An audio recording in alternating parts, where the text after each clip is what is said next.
Do you have cream? Because if I'm going to. Oh no, I don't have cream. Hang on. Oh, that's okay. Never mind. We might have coffee mate. Hang on. You're right. No, that's even worse. So look, just give me just a little coffee.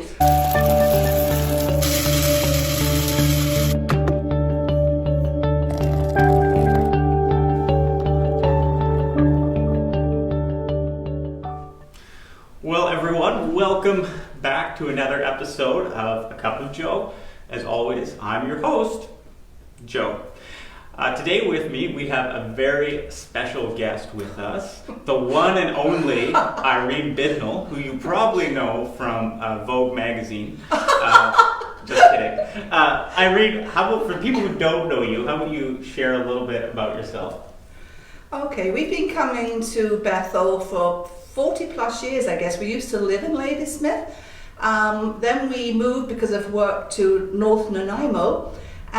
But we love everybody here. We love the church. We love our friends and family. We worship together. So every Sunday we come and make that half-hour trip to Ladysmith just to join everybody and see their faces. That's fantastic.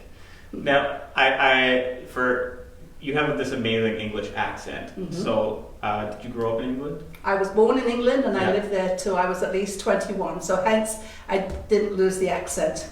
Fantastic. Well, so normally we begin the show with a coffee review, and today is no exception. So we have with us my French press, which is childproof, which is key. Today we have the West Coast blend that's actually brewed in Didsbury in Alberta. My dad sent me this batch, so thanks, Dad, if you're watching. We're gonna give this a try. And I have to point out that I'm not a coffee drinker, and Joe forgot the cream, so it's going to be iffy. It's true. I'm a terrible host. I'll just give you a little bit because that's enough. Thank you. That's enough. All right. Yeah. I, however, will take more. All right. So first, you give it a sniff. That's right. You gotta give it a sniff first. Seems a little smoky right off the top.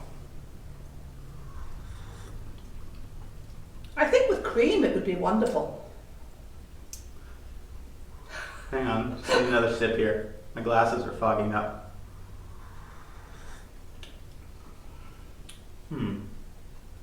It's not bad. So it's strong. It's a little strong. It's a little bit smoky, I would say. I don't really find a lot of other nuanced flavors. I guess very earthy is a good way to describe it. Not a lot of big flavor notes or anything kind of coming off the top. But all in all, not a bad cup of coffee. Well, as part of Cup of Joe, we like to talk about the Sunday sermon a little bit and kind of dive into that. And so we've been going through a series talking about sacred rhythms, and that's rhythms in life as followers or as apprentices of Jesus that we can put in place to help us grow in our faith and ultimately become more like Jesus. And this Sunday we talked about Sabbath. And Sabbath comes from the Hebrew word Shabbat, which literally means to stop. And our lives are so fast-paced and so crazy, and there's so much going on that it often seems like you can barely get a chance to stop it all and just breathe.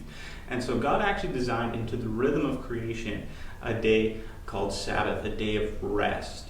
And so, Irene, maybe if you don't mind sharing kind of some experiences, past or present, about how you would Sabbath, how you would set aside a day of your week to rest, and not just even rest, but also to worship. If you don't mind jumping in there too.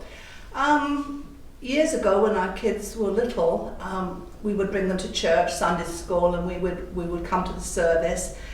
And then because my husband, it was the only day he had off work. He worked Saturdays as well as all during the week.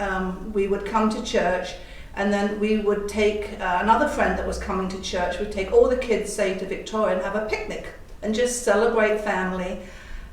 It was fun. That was basically what we did. Now, We haven't changed. We've just got older. We have our service, and then we meet friends for lunch. And there's usually about anyway up to 10 of us meet for lunch, and then after we talk about the service, and then after the service we meet again for the afternoon and just have a blast. We just celebrate friendship. That's awesome.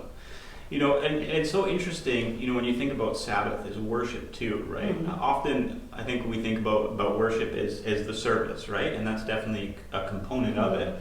But in what ways would be like even meeting with your friends and enjoying the day, in what ways do you think that could be considered worship as well? I'm not sure how to answer that. The fact that it's worship because I think we're worshipping because we're together. We talk about God. We'll pray for those that need prayer. Something might have come up during the morning that such and such person is having trouble or ill health. So we'll stop and pray for them. We went camping last week, and we heard of a few people that were desperately in need of prayer, and we would do that. So I guess that's worship where we're camping. Cool. And we even watched a Cup of Joe then. Oh, right on. Well, there you go. Oh, shameless plug right there. Yeah.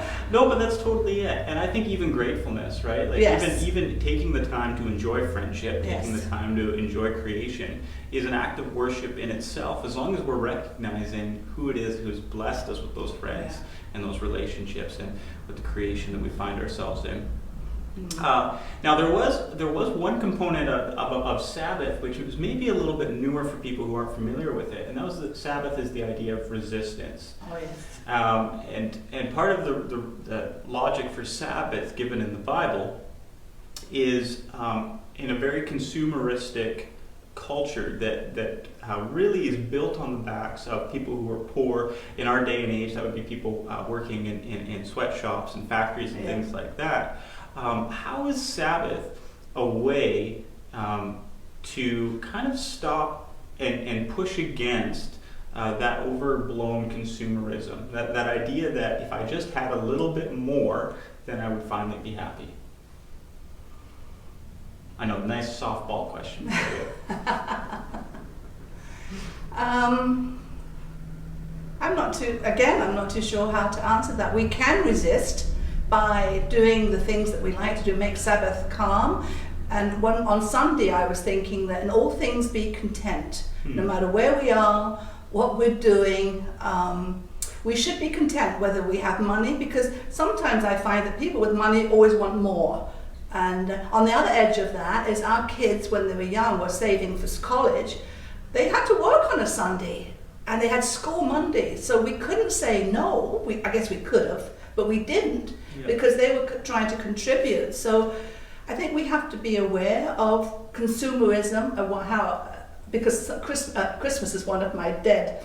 I don't like the fact that it's buy, and we're not happy, and you're not happy if you don't have this, and you're not happy if I don't make my husband a chocolate cake because it's his favorite. Things like that. So I think we just have to resist where we can, what suits our families. Yeah, I think so. I think that's a great answer. You know, twice now you said I don't know how to answer that, and you've answered both brilliantly. But no, exactly. Minor Christian celebrity right here. I really did that. Vogue. Yeah, Vogue. But no, like I totally agree, right? There has to be a realism to the way that we approach this, right? And you don't want to create rules upon rules like the Pharisees did in the Bible, where they controlled every single second of the Sabbath and couldn't experience any joy in it. But I think you hit the nail right on the head when you said that Sabbath is really about recognizing that we don't need more to be happy. It's being content in everything. And that's actually a little plug for this Sunday. Is what we're going to be talking about is the rhythm of simplicity. So I hope you can join us for that. Irene, thank you so much for joining us for Cup of Joe. My pleasure. I don't have a cup of tea now. Yeah, that's true. We should have reviewed tea. That's what we should have done. No, because there's not a cup of Joe. It's a cup of tea. Well, that's true. But for you, I'd make an exception. Maybe next time. Okay. Right on. Well, thank you everyone for joining us for a Cup of Joe. As always, I'm your host, Joe, and it's time for one final sip. Cheers. Cheers.